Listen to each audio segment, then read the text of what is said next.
Okay, God in Science Part 4. This one is going to deal again with medicine, but this time it's advanced medicine. Things like penicillin, vaccinations, medicine, antivirals, even just basic understanding of what causes diseases. Where was this knowledge? Many of the various religions, particularly Christianity and whatnot, were opposed to these kinds of things. Vaccinations, when they first started, were opposed because they were stopping God's wrath.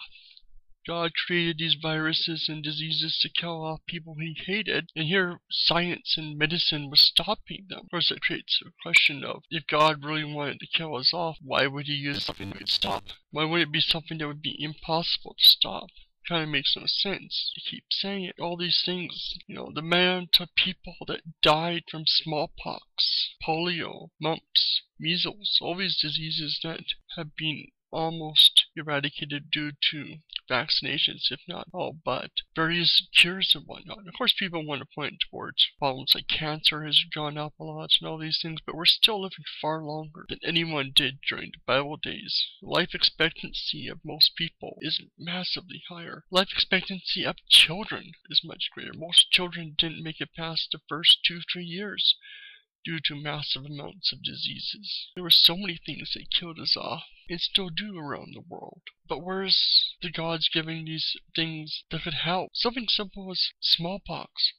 Why did it take so long for smallpox to be cured? When even a simple way to stop the virus from being as bad was cowpox, something that's probably been around for much longer. How come that was never discovered before? Why is all these things that save lives and make life so much easier now only been in the last couple 100 years, if not last 100 years? Where were the gods that supposedly have all this wisdom but never provided anything to help mankind? They'd rather us die from simple health hygiene issues than to do anything to help people. These things to me overall just show there is no gods. Or if they are, they just sick son of a bitches being assholes. And don't give me lines like they're more concerned about salvation in the next life.